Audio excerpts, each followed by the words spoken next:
আজকে যে রেসিপিটা শেয়ার করছি এটা কিন্তু আজকে আমিও প্রথম বানাচ্ছি, তাই ভালো মন্দ যেমনই হোক তোমরা কমেন্টে জানিও।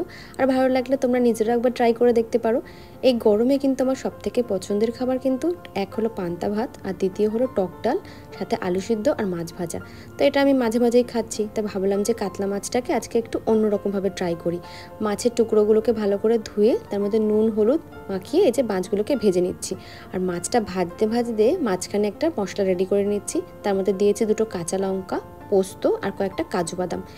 মিহি করে একটা পেস্ট বানিয়ে রেখে দিলাম। এরপরে কড়াইতে কিছুটা পরিমাণ তেল দিয়ে তাতে কালো জিরা ফোড়ন দিয়ে একটু বেশি পরিমাণ পেঁয়াজ কুচি দিয়ে কিছুক্ষণ নাড়াচাড়া করব।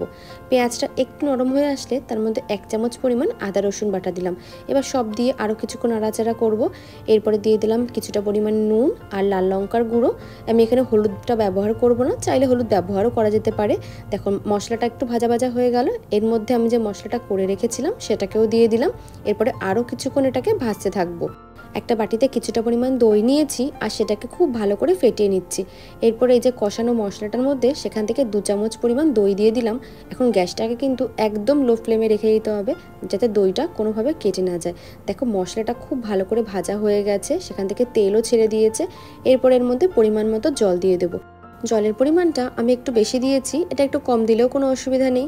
ঝোলটা ফুটে উঠলে এর মধ্যে খুব অল্প পরিমাণ চিনি দিয়ে দিচ্ছি আর মাছের পিসগুলোকেও দিয়ে দেবো। দিয়ে আরও 5 থেকে 7 মিনিট এটাকে ফুটতে দেব। তারপরে ঝোলটা কিছুটা টেনে আসলে এর মধ্যে খুব অল্প পরিমাণ গরম মশলা দিচ্ছি, কারণ গরম মশলাটা ঘরের বানানো গরম মশলা, খুব অল্প দিলেই হয়ে যায়।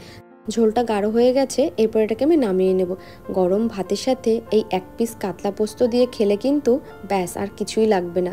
আজকে আমি প্রথমবার এটা ট্রাই করলাম, খেতে কিন্তু ভীষণ ভালো হয়েছে। এই সেম একইভাবে রুই মাছ দিয়েও রান্না করা যাবে রুই পোস্ত।